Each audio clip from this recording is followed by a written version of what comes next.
So what does this mean? What is content word? What is function word? So content word means that it's important. Any word that gives you value or information is a content word. Details. So you want to think about things like nouns, verbs, adjectives, adverbs, big, good, fast, yellow, English, barely, right? Things that tell us specific information. In English, we want these to be so obvious. We need these to stand out. Our ears are waiting for these to be obvious. Function words are not important. Function words are just grammar. Function words, right? Things like prepositions, articles, auxiliary verbs, things like in, at, to, for, the, a. So the idea here is that we don't pronounce or we don't give equal attention to all words. We give as little attention as possible to the function words, and we give as much attention as possible to the content words. So we're going to look at some examples here and show you guys just how serious we are about this contrast. All right, so I'll be dropping this link for the page in the description so you guys can come check that out later, but let's just look at the examples here. All right, here we just have pairs of function and content words. I know the spelling is not grammatically correct. It's not a spelling class. I think ChatGPT made this anyways, so I know that we don't use lowercase I for any of you grammar freaks out there. So, first, let's talk about what is important to an American listener. The first thing that you have to understand that's important to the American listener is the vibration of the voice inside of the body. This is the foundation of the American accent. It's what our American ears are trained to search for, to listen to. If you listen to me right now, you can hear there's a musicality, a melody, a vibration here in my chest. If you don't have that melody and that vibration, my American ears I really have to force myself to follow your voice. If you do have this connection, this vibration, this melody inside the body, my ears easily follow along. If you want more on this here, you can check out my video. It's a great thumbnail. Uh, here, this one right here. You're hard to understand. In this video, I explain how to listen for and how our ears listen for this resonance, this melody, this vibration inside of the body. So you need to be starting out with that no matter what sound, what word you're trying to pronounce. This is the first thing you need to do is bring the energy from the body, activate the voice inside of the body, and then move your voice forward and slide into whatever consonants or vowels come next. Back to the idea of content and function words. So here we have, right, a function word, I'm. Okay, I'm is not new information, right? If you're talking to me and I'm talking about myself or I bring myself up, it's not, you already know who I'm talking about. So we're not going to make this stand out. We want it to stay out of the way. And the way we're going to do that is just with vibration. I'm not even going to pronounce the I, the vowel. I'm just going to go straight to the M sound, which for our ears is nothing more than mm. So when I'm pronouncing this word, I'm not saying I'm, I'm. You notice how that's in my mouth? I'm. Sure, my American ears recognize it as a sound, but it doesn't sound like speaking. When I'm pronouncing this in a natural way, it sounds like this. Um, um, right? Just this vibration, contact with the lips, that lets me know that it's the M. And what I'm going to do is I'm going to take this musicality, I'm going to go slide right past that R sound, and I'm going to highlight the vowel in the content word. So it's going to sound like this. Ready. Ready. Notice you can hear the vibration. You can trace the vibration all the way up and all the way down in the pitch. Ready.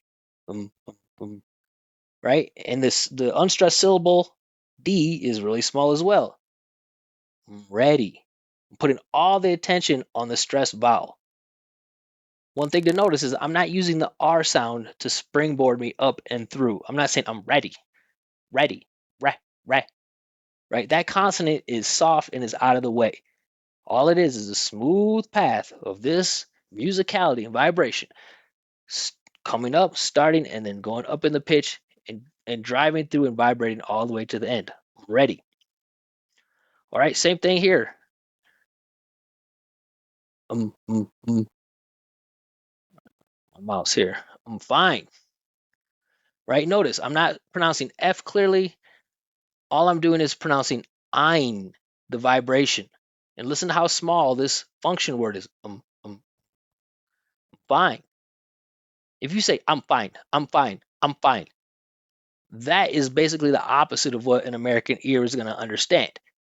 Right? There's no contrast. Everything's in the mouth. It's got to be vibration. It's got to be obvious which word is important. Next one here. I'm tired. Mm. As soon as my American ears hear that vibration, my ears are locked in. I know you're talking. I'm paying attention. It's comfortable for my ears. Okay, number 5 here. Now, if I'm talking to you, right? If I'm talking to you, it's not new information. If I say your, it's not new information. You already know who you are. You're already here. I'm probably looking at you, or right. It's obvious that I'm speaking to you. So I'm not gonna make that word stand out. And the thing is that a lot of you probably know this. A lot of people know that it's supposed to be small, right? That's why we make it a contraction. But 99% of the time, when my students go ahead and make that contraction, they still pronounce it like a beginner. They still pronounce it as if they were talking to someone who like didn't understand English. Sure, they're not saying you are, but what they do is they say you're, okay? And that is not how any native speaker says it in a natural conversation. What we're doing is we're making a reduction. So that means we're not pronouncing the vowels. We're just going to say you're, you're. Notice it's small. It's not fast. It's short. I'm not saying you're. It's just short. You're. And again, the way that you can hear it is because you can hear this vibration down here in the chest. So what we're going to do, bring that vibration up, make the function word small, and then slide right up into the part that our American ears are waiting for is the stressed vowel. So it's going to sound like this. You're right. You're right. And notice I'm taking the listener on the full path all the way up and down with this stressed vowel sound in the vibration. You can trace my voice all the way up and down. You're right. Like that. If it sounds in the mouth, you're right. You're right. You're right. It doesn't sound comfortable for our ears. This is what's important. So listening like a pro means listening to the sounds that, you know, the speaker or the native speaker is sending, not the sounds that your ears gravitate towards more easily. Number 6 here. Okay, now we're saying he's, but guess what? If we're saying he, we already know who he is. It's not new, right? We say again with the vibration, he's, and now the important part for my ears is not going to be ha, ha, ha, right? If I'm doing this ha, ha, ha, I'm not creating vibration in the body. What I'm doing is going to slide past that H, go all the way up into the vowel, come down into the rest of the vibration. Listen to this. He's hungry, right? I have contrast here with length and I have contrast here with pitch. He's hungry. But the vibration is what's sending me the message. He's hungry. He's hungry.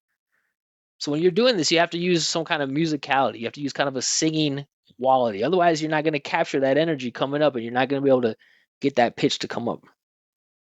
So you saw the way that we pronounced number 5, right? We removed that vowel sound and we said, you're,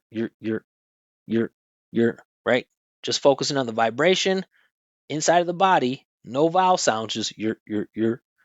We're going to do the same thing with number 8 because, again, it's not new information. If we say we're, we don't say we're, we say we're. Again, short, flat pitch, we're. And this D sound is going to be tempting to push the energy forward with your tongue and your mouth. You're going to want to say we're done. We're done. But guess what? That's in the mouth, it's not in the body. Our ears don't follow mouth sounds, our ears follow vibration. So instead of done, we've got to keep this stream energy going, slide past the D, go up into the vowel sound, come back down with the vibration. It sounds like this. We're done. We're done. Right? Listen like a native speaker. Don't listen to each letter. Listen to the vibration. Listen to the path of the vibration. We're done. We're done. Listen to how high up I take that pitch, the contrast, the distance in the pitch, the contrast in the length. This is what makes our ears understand. If I say we're done, we're done, we're done, or we're done, we're done, we're done, it doesn't make it doesn't compute.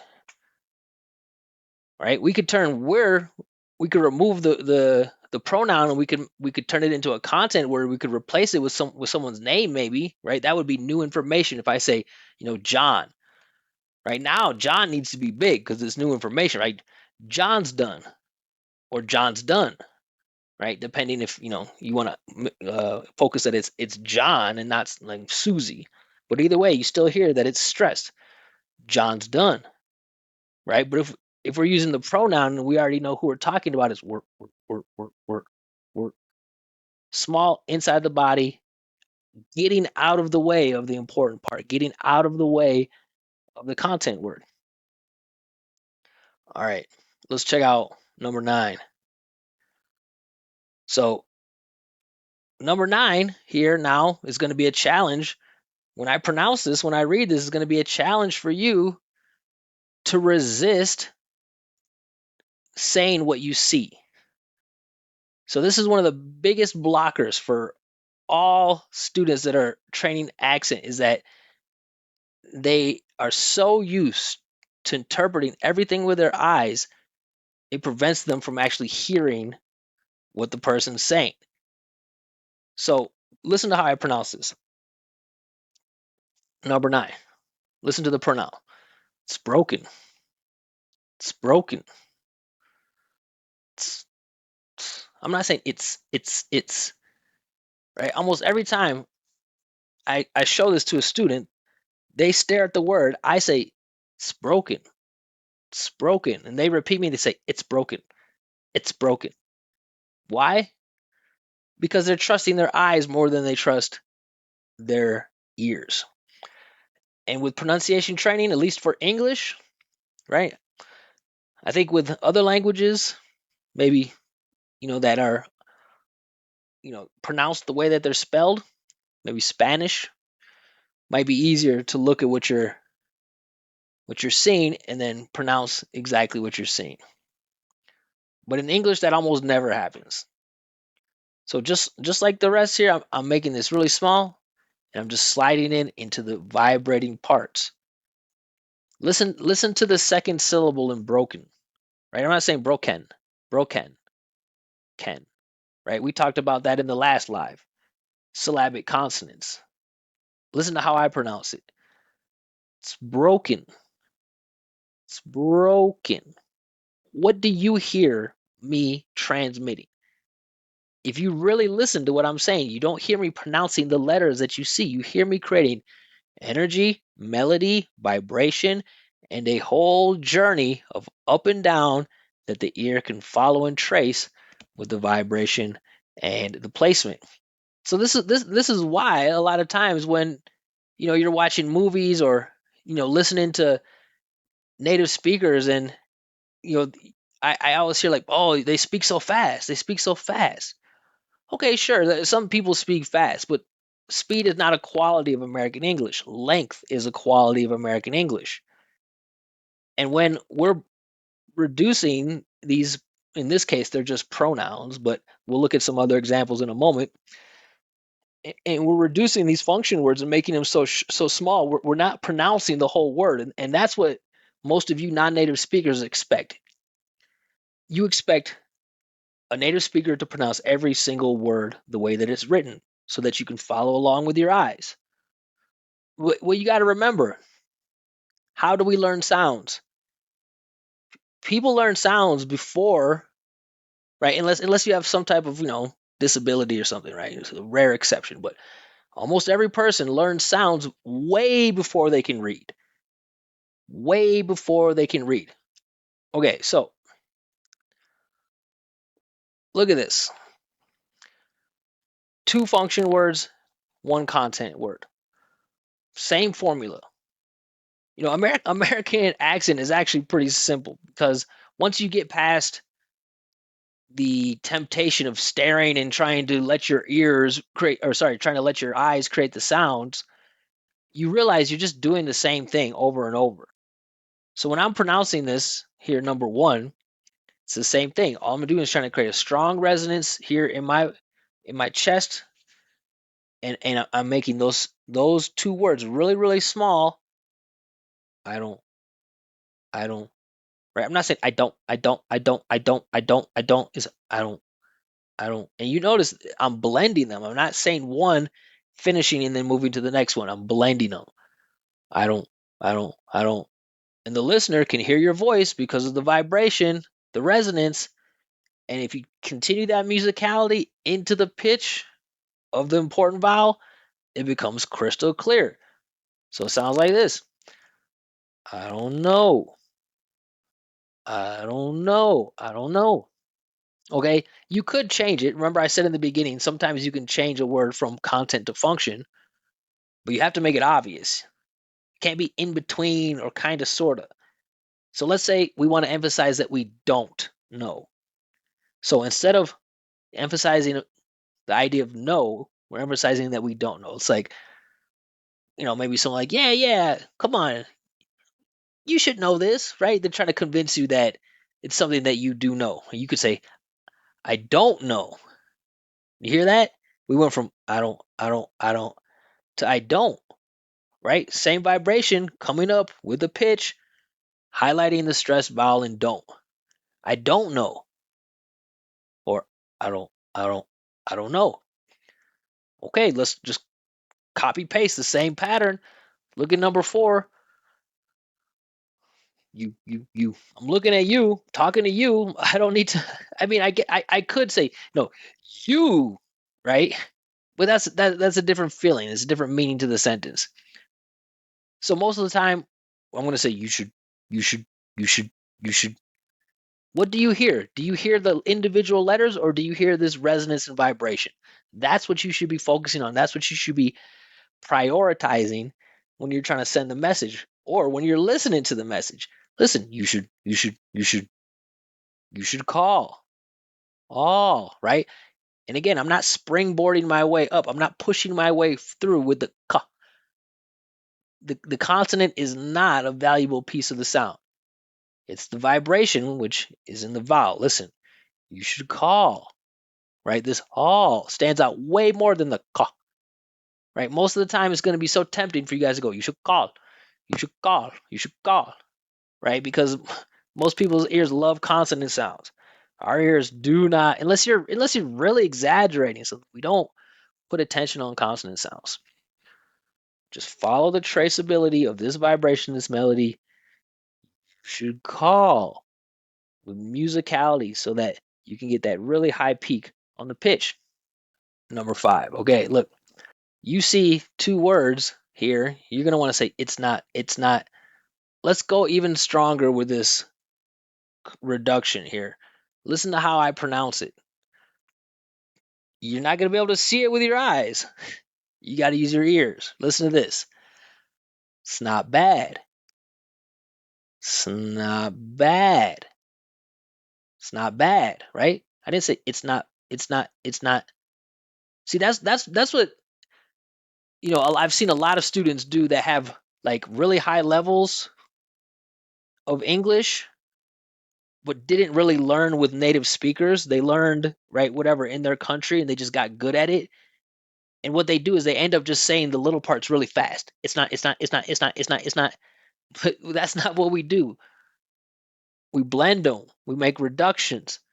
We make them short, not fast. And we say, it's not, it's not, it's not. And again, what's the most important part? This vibration. It's not, it's not, it's not. This melody, this musicality, it's not bad. Right? Right into the vowel. Notice you barely hear the B sound. You barely hear the D sound. I'm not highlighting the consonants. I'm not saying it's not bad. It's not bad. It's not bad. It's not bad. Right? That doesn't make any sense to an American listener's ear. Right? We slide right past those consonant sounds into the stressed vibrating vowel. It's not bad. It's not bad. Same format.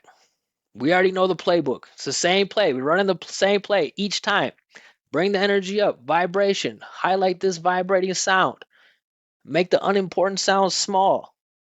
Don't pronounce each word singularly or individually, blend them together.